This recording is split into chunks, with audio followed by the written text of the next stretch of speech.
Assalamualaikum warahmatullahi wabarakatuh. Saya Sulfajri Hadini SPD, UPT SMP Negeri 1 Balla, calon guru penggerak angkatan 7 dari Kabupaten Mamasa.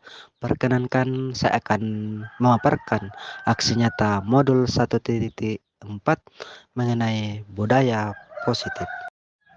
Perkenalkan, fasilitator saya Bapak Saifuddin SPD MPD, dan pengajar praktik saya Bapak Haryadi Ilyas SPD.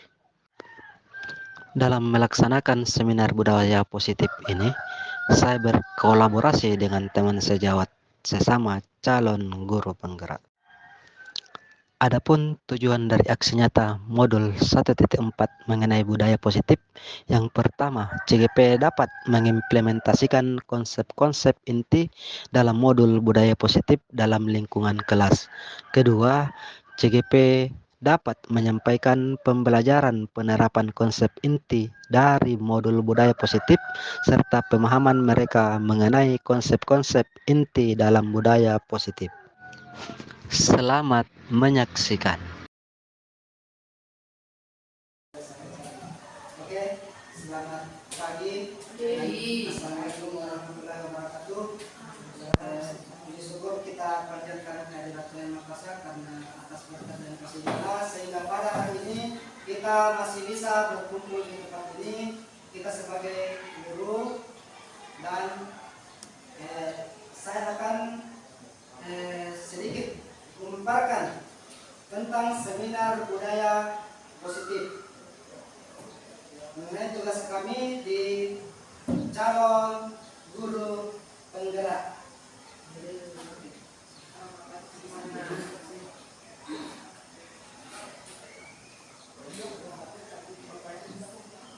Bapak Ibu, kami sangat berterima kasih boleh diberikan ruang dan kesempatan untuk mensosialisasikan atau melakukan seminar saat ini, yaitu seminar budaya positif yang kami pelajari di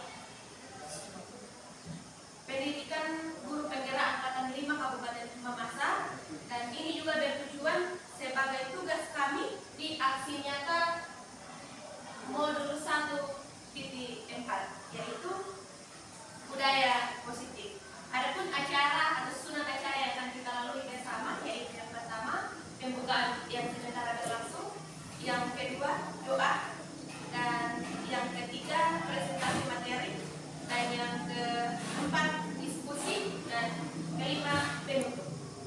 Baik Bapak Ibu, kita akan masuk dalam acara yang kedua, yaitu doa. Dan Bapak Ibu sekalian, saya akan memimpin doa sesuai dengan agama Kristen Protestan. Mohon teman-teman menyesuaikan. Mari kita berdoa. Ya Allah Bapa di surga, kami sungguh berterima kasih Engkau boleh menuntun menyertai kami dari pagi sampai saat ini. Dan saat ini Tuhan, kami sungguh bersyukur Engkau boleh menyertai kami, mengumpulkan kami di dalam ruangan ini.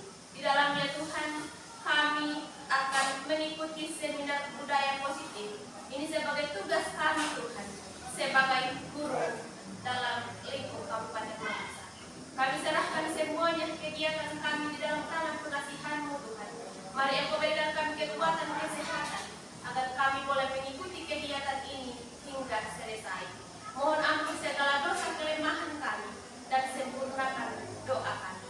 Ini doa syukur kami Tuhan, dalam Kristus Yesus kami berdoa. Amin.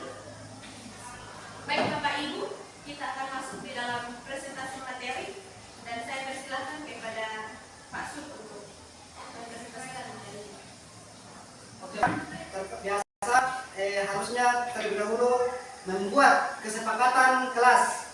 Yang pertama itu berdoa sebelum dan sesudah belajar, masuk kelas tepat waktu, keluar masuk kelas yang izin guru, budaya 5S, berpakaian rapi sesuai aturan sekolah, menjaga kebersihan kelas dan lingkungan sekolah atau sabuk, menghargai guru dan teman, membaca atau literasi 15 menit sebelum pelajaran dimulai, mengambil keputusan dengan musyawarah atau bukan sepihak, berbicara secara bergantian baik saat diskusi maupun di luar diskusi. Adapun pertanyaan pemantik di sini Bapak Ibu,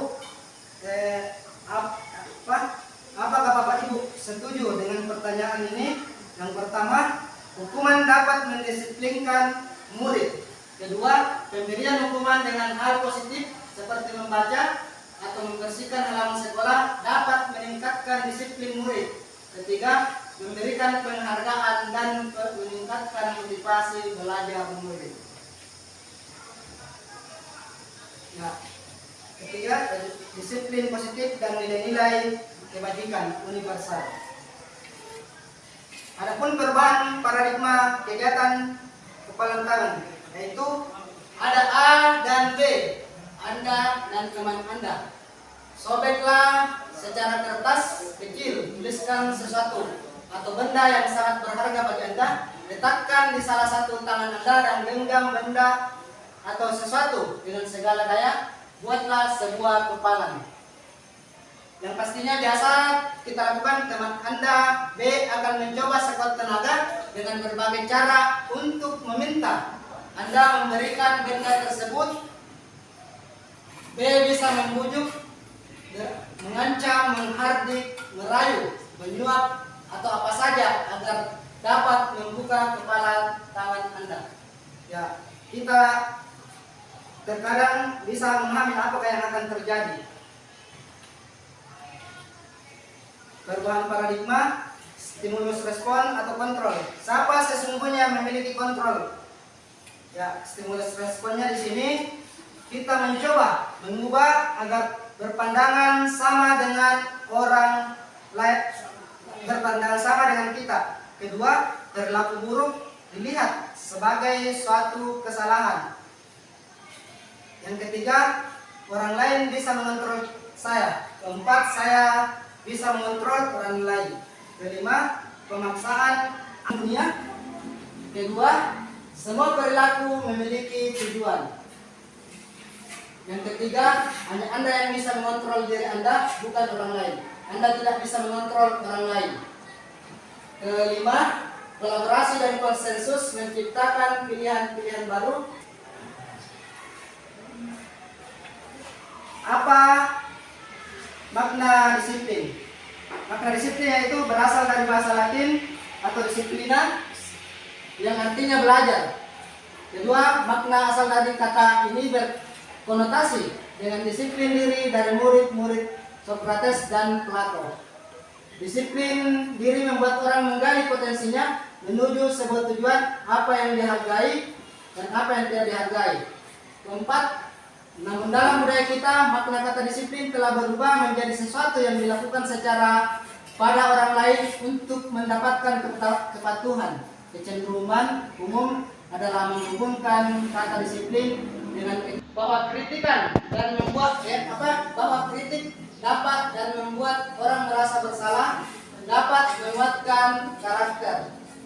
Terus yang ketiga, bahwa semua perbuatan positif efektif dan bermanfaat. Ilusi keempat, bahwa orang dewasa memiliki hak untuk memaksa. Ya, di sini ada disiplin positif, teori kontrol atau teori pilihan menurut Dr. William Glasser. Di sini ada 4. Anda tidak bisa mengontrol orang lain. Hanya Anda yang bisa mengontrol diri Anda. Kedua, semua perilaku memiliki tujuan. Ketiga, model belajar berpikir menang kalah. Kedua, kolaborasi dan konsensus menciptakan pilihan-pilihan baru.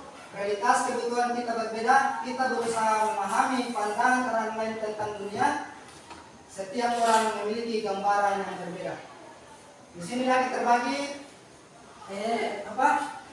antara teori motivasi, 5 posisi kontrol, dan 5 kebutuhan dasar manusia, dan makna disiplin. Yang pertama, makna disiplin yaitu belajar kontrol diri dengan menggali potensi kita agar tercapai tujuan mulia, yaitu sesuatu menjadi seseorang yang kita inginkan. berdasarkan nilai-nilai yang kita hargai. Dari motivasi untuk menghindari amalan. Ketiga, untuk menghargai diri sendiri. Dan ada pun nilai-nilai kebajikan untuk kawannya dan keyakinan kelasnya. Ya. 5 posisi kontra itu menghukum. 2, membuat merasa bersalah. Ketiga, teman. Keempat, pemantau. Kelima, manajer. Ya. Dan ada di sini segitiga restitusi, menstabilkan identitas, validasi kebutuhan, menanyakan keyakinan kelas.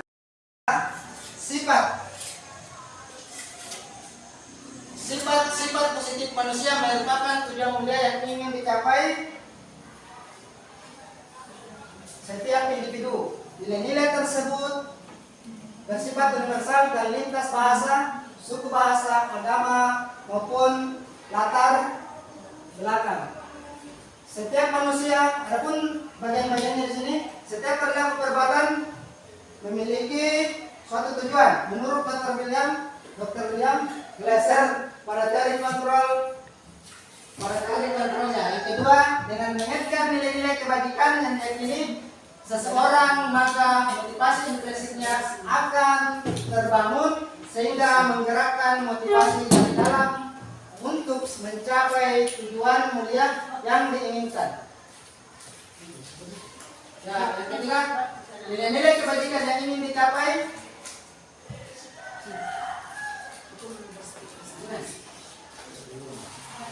Ya, nilai-nilai kebajikan yang akan dicapai oleh setiap anak Indonesia kita kenal dengan profil pelajar Pancasila.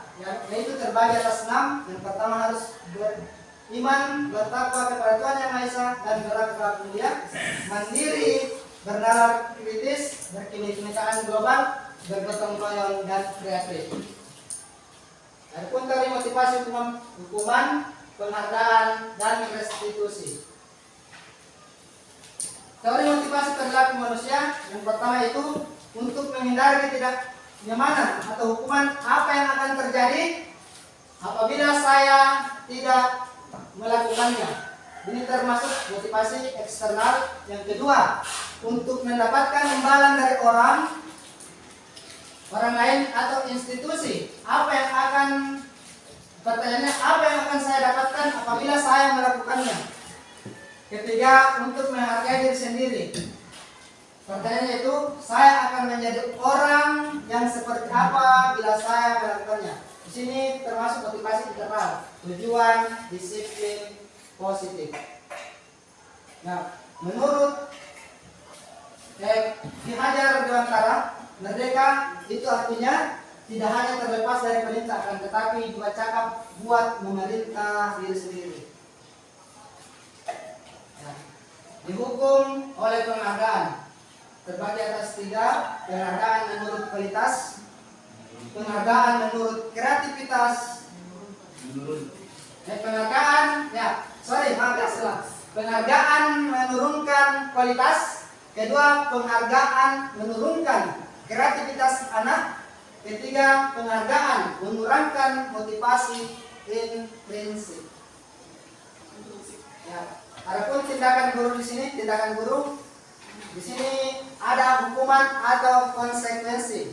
Ya, pertanyaannya di sini yang dilakukan ketika kita menyuruh anak-anak mencatat 100 kali di dalam buku kalimatnya itu, saya tidak akan terlambat lagi karena terlambat ke sekolah. Saya tidak akan terlambat lagi, ya karena terlambat ke sekolah. Itu termasuk hukuman.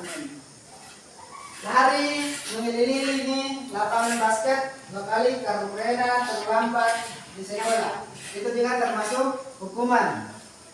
Ketiga, murid diminta untuk push up 15 kali karena tidak menggunakan masker ke sekolah ini pada saat corona. Pandemi. Ya, ini termasuk hukuman. Ya. Keempat, menggantikan kertas tugas teman yang telah dicoret, itu adalah konsekuensi. Kelima, membersihkan tumpahan air di meja tulis karena tersenggol pada saat belajar. Ini termasuk konsekuensi. Keenam, murid disuruh untuk mengenakan sepatu seharian di sekolah karena tidak menggunakan sepatu hitam. Itu termasuk hukuman. Lari di lapangan basket 2 kali karena terlambat 10 menit untuk pelajaran PJK ini termasuk konsekuensi.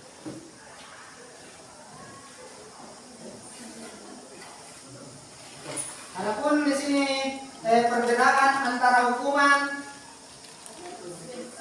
dan konsekuensi. Ya, di sini ada identitas gagal dan ada identitas sukses. Hukuman ini ada. Ya, di sini ada perbedaan hukuman dan konsekuensi. Yang pertama hukuman yaitu sesuatu yang menyakitkan harus terjadi. Konsekuensinya itu sesuatu harus terjadi. Yang kedua, membuat anak sakit fisik maupun hati untuk jangka waktu lama. Konsekuensinya yaitu membuat anak merasa tidak nyaman dalam waktu jangka pendek. Yang ketiga, anak membenci kedisiplinan. Konsekuensinya anak menghargai disiplin. Hukuman keempat yaitu paksaan. Konsekuensinya itu stimulus atau tanggapan. Hukuman yang kelima, mendorong anak menyakiti diri sendiri. Konsekuensinya itu mendorong anak agar mudah menyesuaikan diri. Ketujuh, hukuman yang ketujuh yaitu konsep diri yang buruk. Konsekuensinya itu konsep diri yang baik. Anak ada hukuman yang ketujuh, anak belajar untuk menyembunyikan kesalahan. Kita terkadang memberikan konsekuensi, anak belajar untuk mematuhi peraturan yang ada di sekolah. Hukuman yang ketujuh, terkadang anak merasa marah, kita membuat marah anak, rasa bersalah, dipermalukan, merasa tidak dihargai. Konsekuensinya itu kehilangan haknya, dibuat tidak nyaman, diasingkan untuk sementara atau disebut juga dengan time out. Adapun identitas gagal di sini dan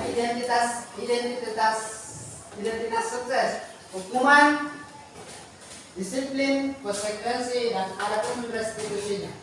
Hukuman yaitu sesuatu yang menyakitkan harus terjadi. Konsekuensi, sesuatu harus terjadi. Restitusinya itu restitusi merupakan pilihan. Kedua, tidak nyaman untuk murid, anak untuk jangka waktu panjang. Konsekuensinya tidak nyaman untuk murid, anak untuk jangka waktu pendek. Ya, restitusinya itu menguatkan karakter siswa atau anak dalam jangka waktu panjang. Korban mendapatkan keadilan. Hukumannya korban mendapatkan keadilan itu konsekuensinya korban bisa diabaikan. Restitusinya itu korban mendapatkan ganti. Murid atau anak akan tersakiti. Hukumannya konsekuensi murid atau anak dibuat tidak nyaman. Restitusi murid anak mendapatkan penguatan di sini. Hukuman yang ke-7, sistem tidak akan berjalan bila murid tidak takut. Konsekuensinya memerlukan monitoring dalam supervisi terus-menerus dari guru. Restitusinya itu murid belajar untuk tanggung jawab atas perilaku yang dilakukannya. Yang berikutnya, berlaku hanya pada sebuah institusi, tidak berlanjut pada kehidupan nyata. Konsekuensinya itu membuat penerapan mengikuti peraturan dalam masyarakat. Restitusinya itu fokus pada pemecahan masalah dalam waktu jangka panjang. Peraturan ini, hukuman yang ke tahap 9, peraturan adalah kata-katanya terkadang kita mengatakan kamu harus.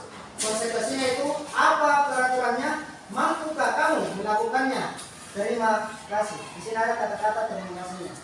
Sedangkan restitusinya itu apa yang kamu yakini. Kita menanyakan dulu apa yang kamu yakini tentang apa perbuatan yang kalian lakukan, apa yang bisa kamu lakukan untuk memperbaiki masalah ini. Hukuman yang terakhir, murid anak membenci peraturan. Kalau kita memberikan hukuman seperti itu, Konsekuensinya, murid atau anak menghormati peraturan.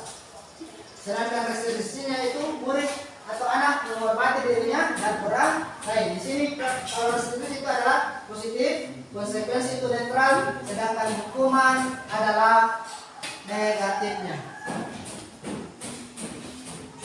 Ya, apa itu restitusi? Restitusi adalah proses menciptakan kondisi bagi murid untuk memperbaiki kesalahan mereka sehingga mereka bisa kembali pada kelompok mereka dengan karakter yang lebih kuat. Jadi saya ulang sekali lagi, restitusi adalah proses menciptakan kondisi bagi murid untuk memperbaiki kesalahan mereka sehingga mereka bisa kembali pada kelompok mereka dengan karakter yang lebih kuat. Restitusi juga merupakan proses kolaboratif yang mengajarkan murid untuk mencari solusi untuk masalah mereka dan membantu murid berpikir tentang orang seperti apa yang mereka ingin menjadi atau tujuan mulianya dan bagaimana mereka harus memperlakukan orang lain. Ya, adapun restitusi yang pertama itu bukan menebus kesalahan, namun untuk belajar dari kesalahan. Restitusi yang kedua itu memperbaiki hubungan antara murid dengan siswa atau murid dengan murid. Yang ketiga, tawaran bukan paksaan. Keempat, restitusi menuntut untuk melihat ke dalam diri. 5. Restitusi mencari kebutuhan dasar yang mendasari tindakan. 6. Restitusi diri adalah cara yang paling baik. 7. Restitusi fokus pada karakter, bukan tindakan. 8. Restitusi fokus. Mengapa bukan peraturan? Kenapa kita buat di sini keyakinan kelas? Kenapa bukan peraturan? Mengapa harus keyakinan kelas?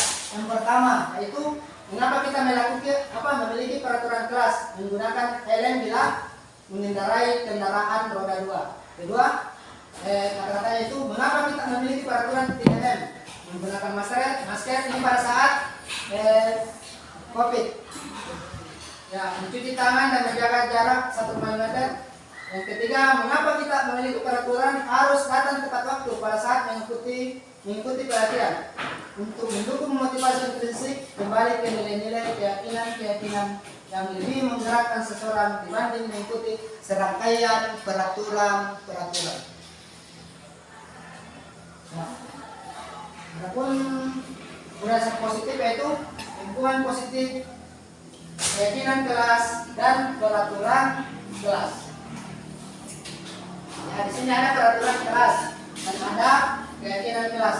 Terkadang kita buat peraturan kelas itu yang pertama, dilarang mengganggu orang lain. Keyakinan kelas, kita harus menghargai orang lain atau kita berkomitmen untuk menghargainya.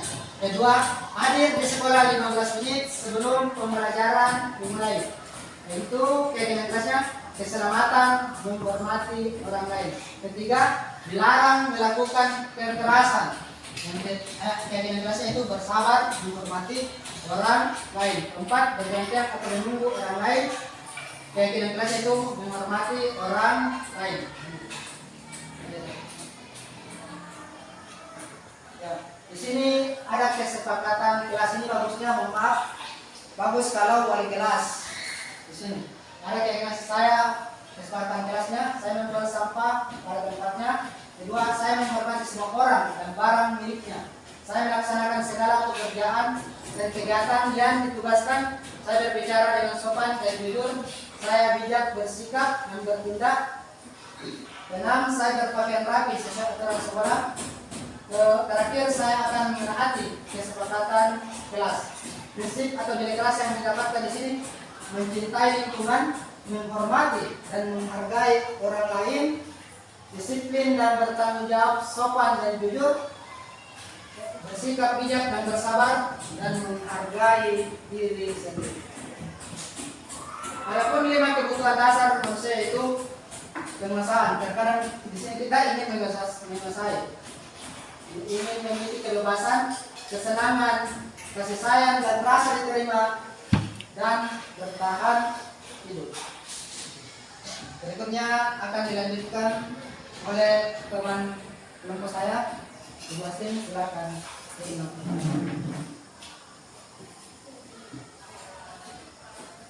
Baik Bapak Ibu, saya akan lanjutkan di di materi kebutuhan dasar manusia. Kebutuhan dasar manusia, kita sebelumnya kita melihat materi-materi bahwa hukuman, konsekuensi, dan restitusi.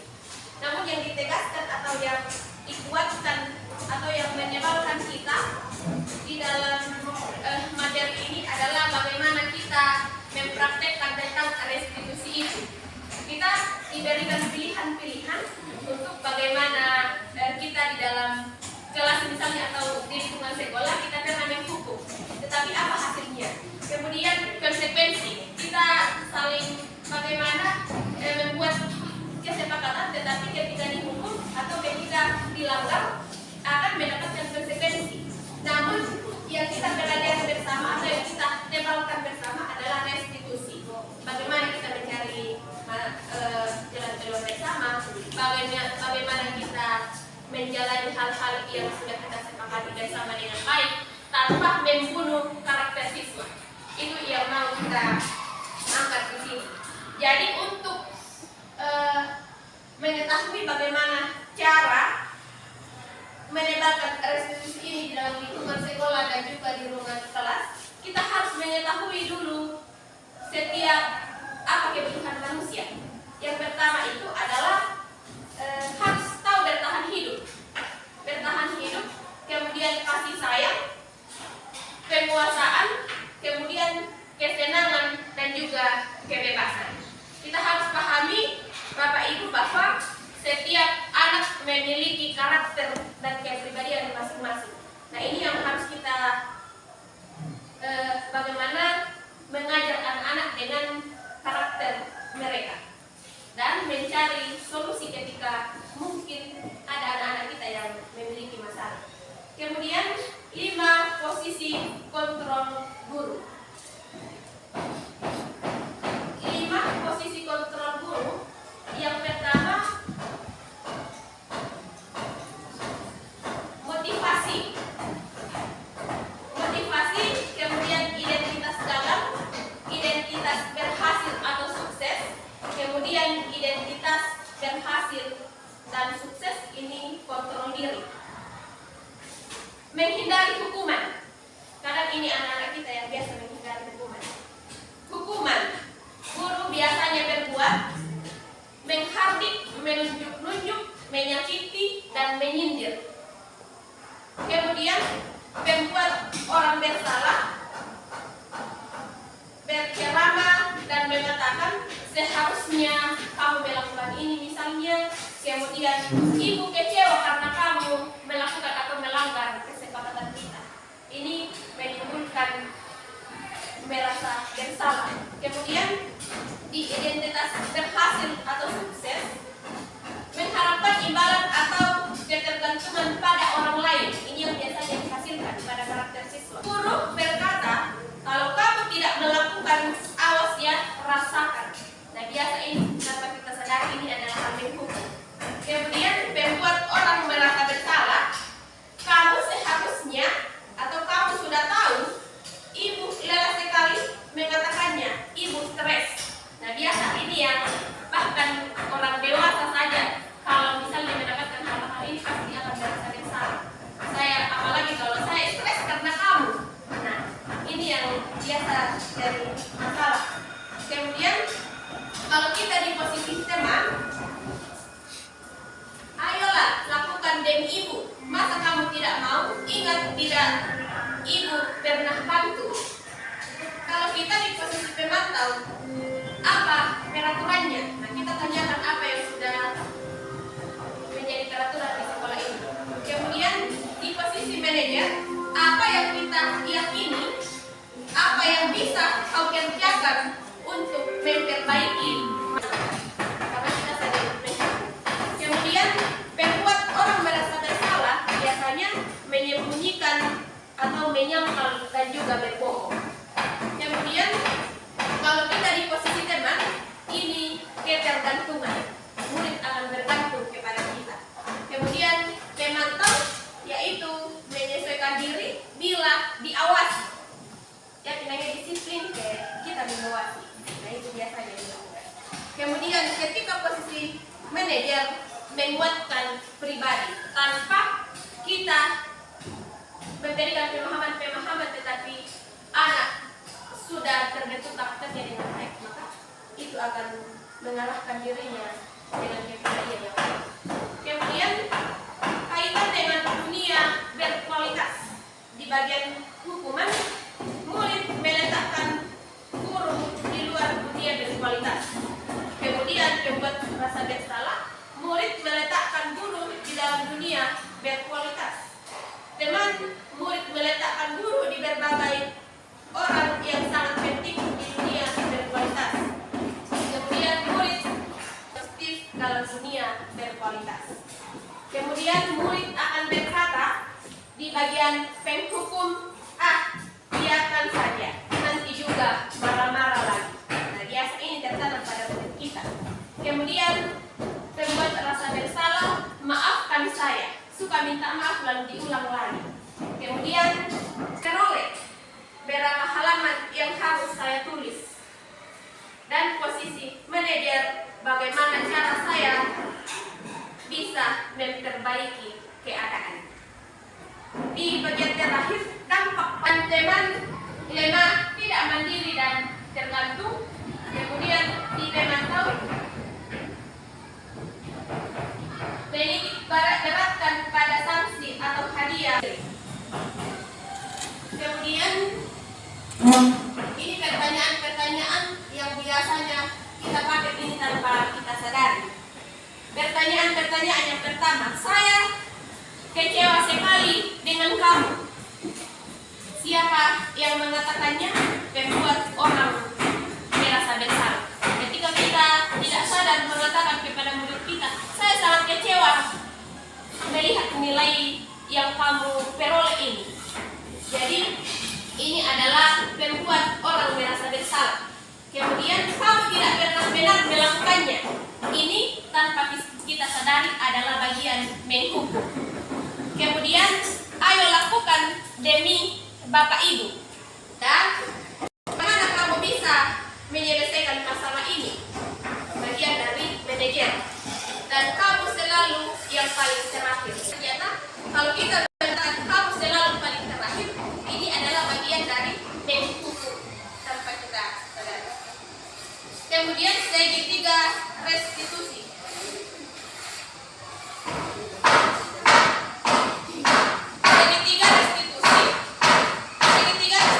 Restitusi adalah suatu proses dialog yang dijalankan oleh guru agar dapat kembali ke kelompoknya dengan karakter yang lebih kuat. Itu di segitiga restitusi.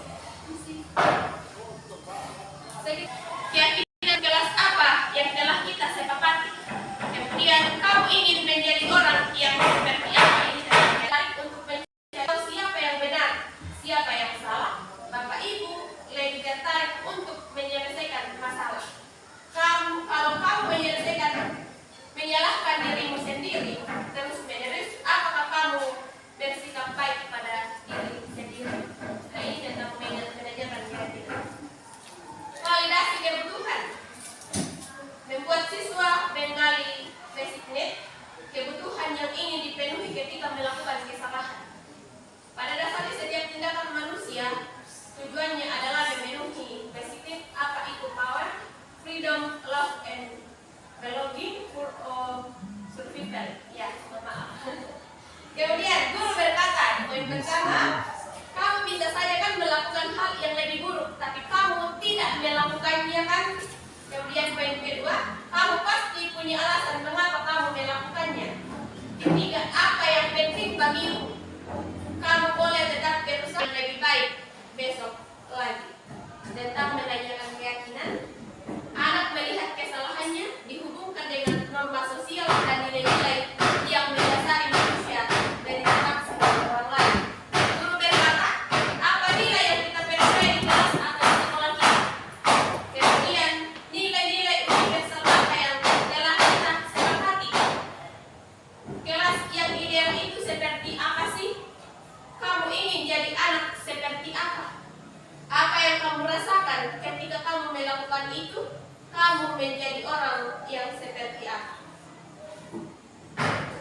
silakan Ibu. Begitu. Bertanya. Baik, jadi dalam pemaparan tadi dikatakan bahwa ada 5 posisi kontrol, ya. Apakah coba ditampilkan ulang tadi? Oke, begini. Saya akan perlihatkan dulu sedikit videonya. Apakah sebagai apa itu tadi? Pendukung, Penghukum, Ya, membuat rasa bersalah, membuat rasa bersalah, kemudian teman, sebagai teman, pemantau dan manajer. manajer, ya. Baik, yang saya mau tanyakan di sini, dari 5 posisi kontrol ini mana yang seharusnya kita buat supaya jelas ini. Jadi apakah tidak diperbolehkan kita sebagai penghukum, kemudian pembuat rasa bersalah? Nah, jadi supaya jelas, jadi apa yang posisi mana yang harus kita buat sebagai guru? ya sebenarnya kita di sini tidak dilarang untuk menghukum, tidak dilarang, tapi sebaiknya itu dihilangkan untuk kepribadian atau karakter anak, karena terkadang kalau kita berikan hukuman kepada anak-anak itu akan mengubah karakter atau pola pikir yang didapatkan oleh anak-anak tersebut. Makanya di sini yang paling bagus sebenarnya kalau posisi kontrol yang kelima ini adalah manajer. Posisi kontrol manajer yang paling bagus. Karena kalau membuat merasa bersalah juga agak dedisnya sedikit dengan penghukum. Sebenarnya tidak dilarang hukum, tapi sebaiknya ditiadakan. Ya seperti itu. Kita harus menjaga karakter atau pemahaman anak-anak kepada kita. Mungkin ada tambahan dari Ibu Astin? Sampai sekarang yang terpenting guru adalah membentuk karakter siswa dengan baik. Tetapi untuk membentuk karakter siswa dengan baik, kami sudah paparkan tadi bagaimana dengan misalnya menjadi penghukum, hasilnya apa? Coba tampilkan Pak Sol, yang tadi saya bacakan. Kemudian posisi pembuat rasa bersalah, ini ketika murid merasa terus-terusan bersalah akan mengganggu juga karakter siswa. Dan kemudian rasa teman yang dipaparkan tadi ketika ini murid akan terus bergantung kepada kita. Ketika kita misalnya tidak tegur lagi, ketika mungkin misalnya kita tidak arahkan lagi, ini akan tidak melakukan itu. Kemudian sisi pemantau ini akan adalah mengajukan pertanyaan-pertanyaan. Kemudian apa yang kita yakini, apa yang bisa kita kerjakan untuk memperbaiki masalah ini. Kemudian menguatkan pribadi dan murid meletakkan dirinya sebagai individu yang positif dalam dunia virtualitas. Jadi dari kelima posisi kontrol ini yang ditembakkan di sini atau yang harus kita terapkan dalam lingkungan sekolah adalah sebagai manajer. Terima kasih Pak. Silakan Ibu. Baik Pak, terima kasih. Yang saya mau tanyakan tadi terkait keyakinan kelas Pak. Nah biasanya selama ini kan memang yang kita lakukan itu biasanya peraturan kelas, apalagi kalau wali kelas. Nah bisakah dijelaskan Pak bagaimana caranya dalam kelas untuk membuat keyakinan kelas itu? Bagaimana caranya, langkah-langkahnya bagaimana? Dalam peraturan kelas tidak jauh beda. Tetapi ketika kita mengganti dengan keyakinan kelas, kita yakinkan pada murid kita bahwa ini misalnya jangan terlambat atau hadir di dalam lingkungan sekolah 15 menit sebelum jam masuk kelas, atau pokoknya kita buat aturan di situ. Tetapi maka yang kami dapatkan di dalam materi ini adalah justru yang menghasilkan hasil yang baik. Ya. Maksud saya, apakah semua peserta didik atau hanya dari gurunya, itu maksud saya. Kan biasanya kalau peraturan kan yang dibuat biasanya itu kebanyakan gurunya sendiri yang buat. Nah kalau di keyakinan ini apakah gurunya yang buat atau siswanya? Jadi langkah-langkahnya yang bagaimana? Sebenarnya Oke, sebutkan. Langkahnya bagaimana? Kalau keyakinannya kan kita sudah pahami bahwa berbeda sekali dengan peraturan. Sepakati dulu bersama anak, bukan cuma guru yang buat. Kita berikan anak-anak kebebasan. Apa-apa yang mesti dia lakukan, bukan cuma satu. Jadi ketika kita berikan berikan sesuatu kepada anak tersebut, kita berikan dulu pertanyaan, apakah dengan membuat kesepakatan kelas, peraturan kelas ini kelas bisa aman. Karena terkadang kalau peraturan kelas itu tidak aman dan biasa juga dilanggar. Ya, peraturan yang pertama itu kita membagikan beberapa pertanyaan pengajuan dan anak sendiri tersebut yang menuliskan apa-apa yang keyakinan kelas yang akan mereka buat. Bukan cuma guru yang buat, jadi ada kesepakatan di sini antara guru dengan siswa. Di situ. Kalau peraturan biasa guru yang buat. Kalau keyakinan kelas antara siswa dengan guru. Sedangkan kesepakatan kelas terkadang juga biasa guru yang buat, terkadang juga siswa dengan guru ada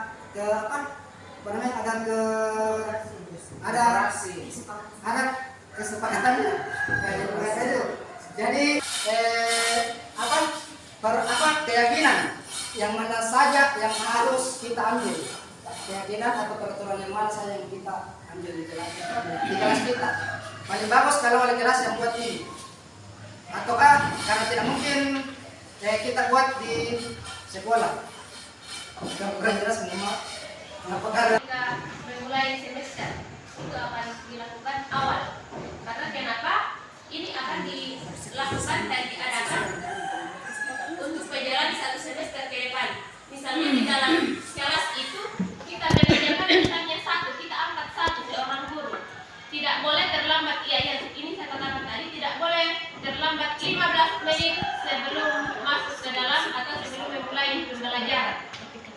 Kemudian apalagi yang kita mau adakan supaya ini kelas bagus ke depannya. Siswa akan bisa menjawab sendiri, bahkan mengatakan kalau bisa misalnya Bapak Ibu guru tidak merokok. Kami akan tutup diskusi ini dan kami ucapkan banyak terima kasih kepada Bapak, Ibu guru dan kepala sekolah yang telah meluangkan waktunya untuk mengikuti seminar budaya positif kami. Ya, kurang dan lebihnya mohon dimaafkan dan akan ditutup oleh teman saya di Masjid.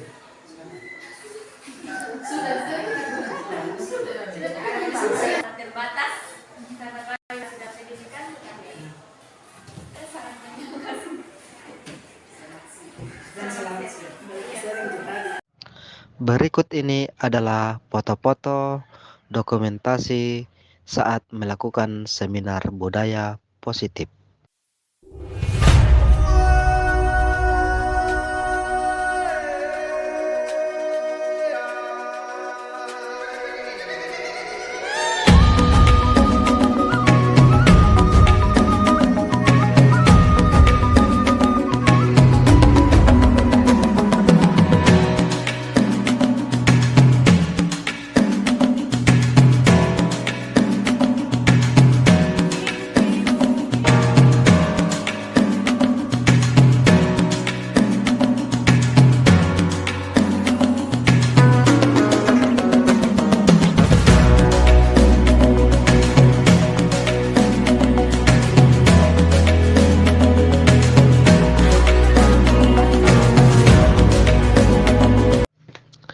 Pengimplementasian budaya positif.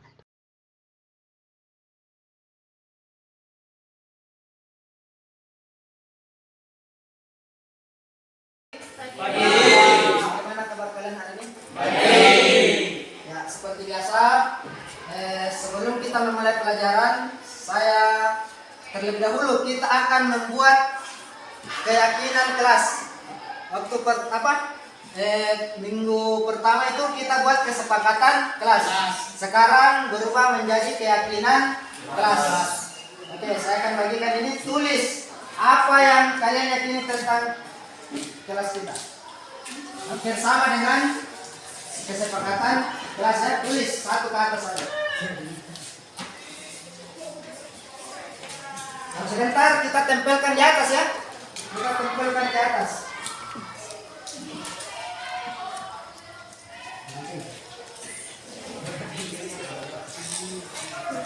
Nah, sebentar tempel di atas ya. Tulis satu saja apa yang kalian yakini dengan kelas kita. Kita tidak bisa apa.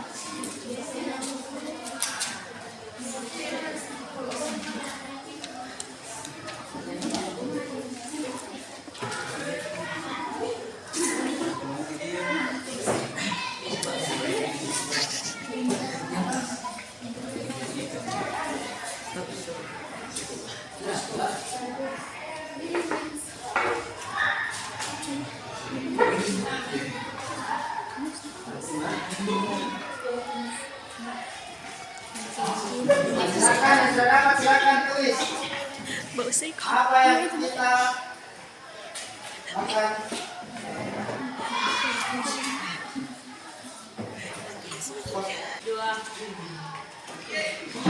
Oke, silakan naik. Tempel ya satu-satu. Di sini. Nah, terus tulis nama. Sebentar kita sebutkan apa keyakinan kelas yang buat. Silakan, silakan. Lepaskan.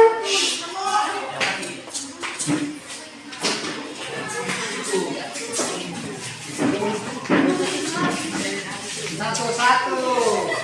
Budayakan antri. Sabun di bawah jadi. Nah, sabun di bawah terus.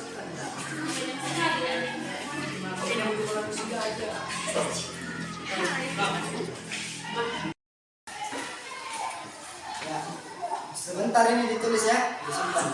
Jadi ini saya sudah lihat keyakinan kelas yang kalian buat dan kita ambil beberapa bagian karena ada yang sama. Yang pertama itu berdoa sebelum atau sesudah pelajaran.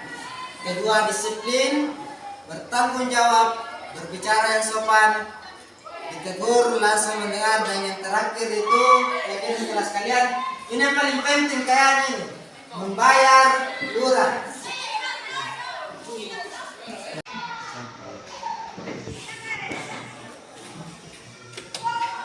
Kristi, Berli, Hadir Pak. Francisca, Ridalin, Hadir Pak. Hendrik, Hadir Pak. Luki, Pak. Esli, Indrani, Bruna, Jai, Lukas, Nuryanto, Nayanti, Martin, Hadir Pak. Nuri Muda, Susila Sandra, Tasya, Dijamar, Pak. Feren, Wilson, Hadir Pak. Rafael, Hadir Pak. Yogi, Hadir Pak. Rafael, Hadir Pak. Suci. Oke, hari ini kalian sudah semua bagus ya. Baik, sebelum kita memulai pelajaran, terlebih dahulu kita adakan atau apa? Buat kesepakatan kelas. Kenapa? Supaya kelas ini aman. Oke, dengar dulu ya. Bisa dicatat kesepakatan kelasnya? Bisa Pak, saya mau. Semuanya. Semua. Supaya bukan cuma satu orang yang buat kesepakatan. Ini kesepakatan kelas semua kelas 9B. Ya. Catat sebentar. Oke, yang pertama itu masuk kelas tepat waktu. Sebentar dikoreksi ya. Yang pertama itu masuk kelas tepat waktu.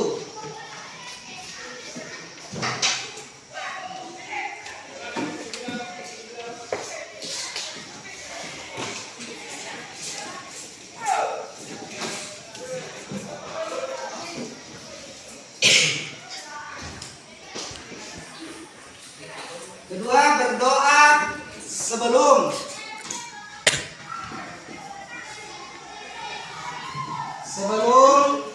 atau sesudah belajar. Kalau jam terakhir, tapi kalau bukan jam terakhir, kita siapkan. Kalian siapkan ya. Oke, yang ketiga, keluar masuk kelas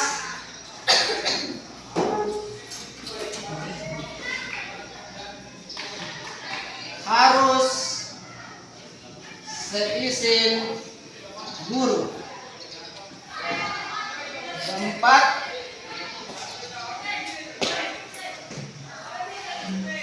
budaya 5S.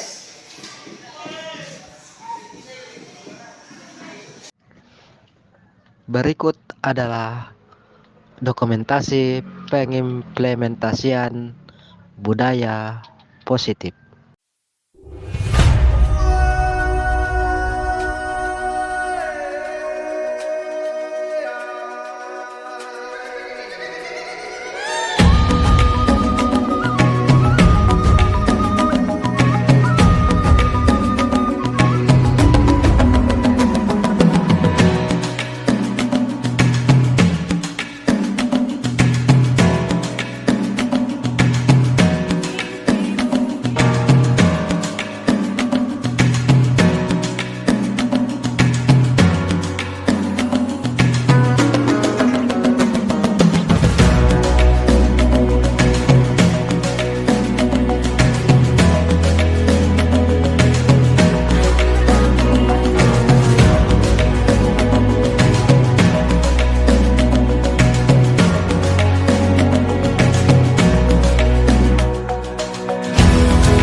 Ya, selamat siang, salam sejahtera bagi kita sekalian.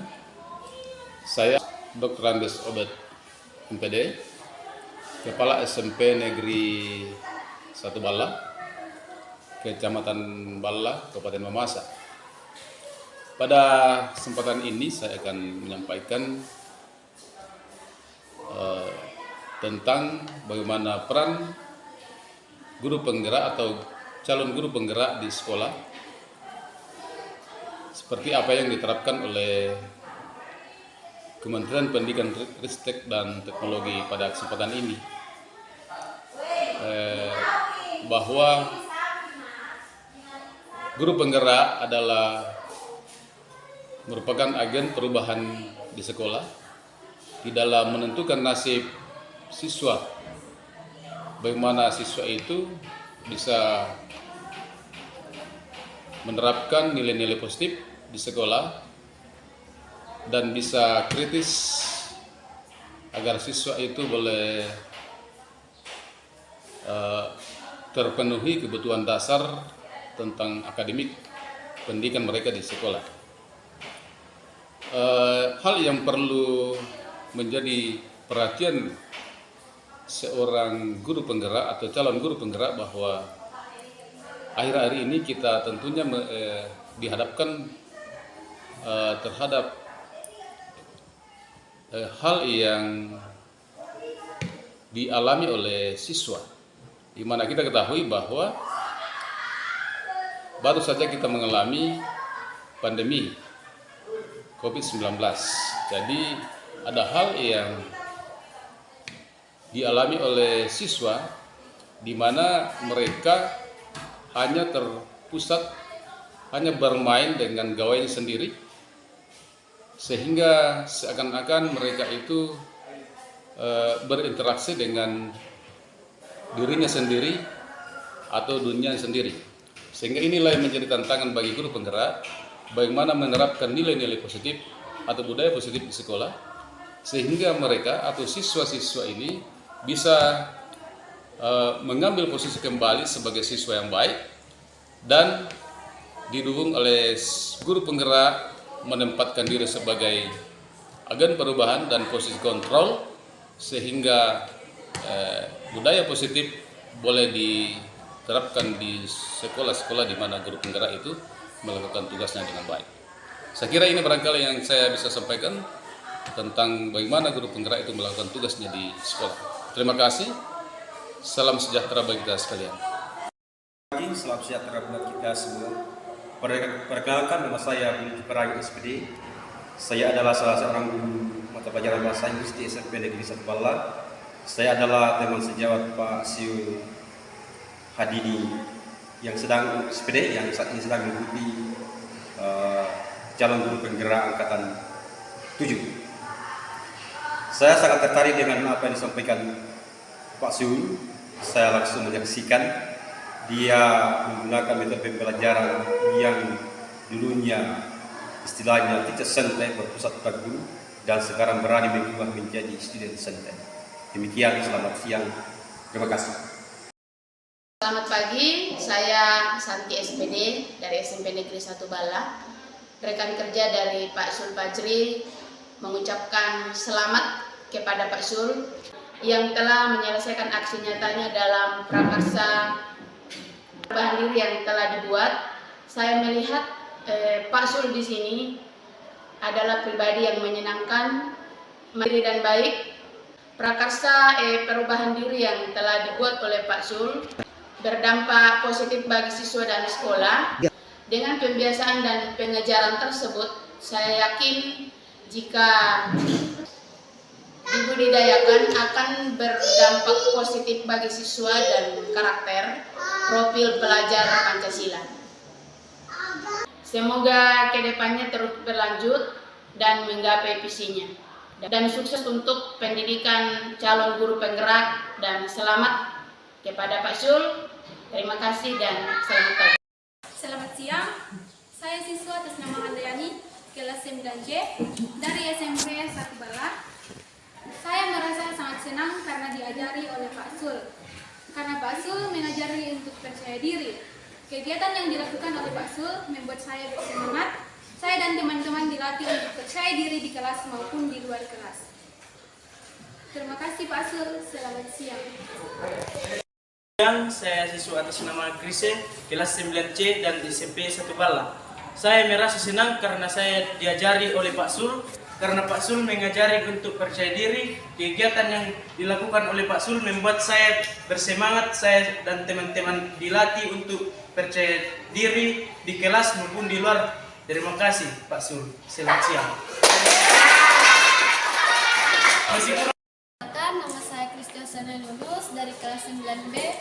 Selamat pagi dan saya berterima kasih untuk hari ini karena hari ini saya telah belajar IPA dengan Pak Sul tentang kemaknatan dan pemanfaatannya. Saya bisa memahami pengertian migrasi dan hewan-hewan yang melakukan migrasi. Terima kasih, selamat siang. Selamat sejahtera buat kita semua. Perkenalkan, nama saya Budi Kiprayun SPD. Saya adalah salah seorang guru mata pelajaran bahasa Inggris di SMP Negeri 1 Balla.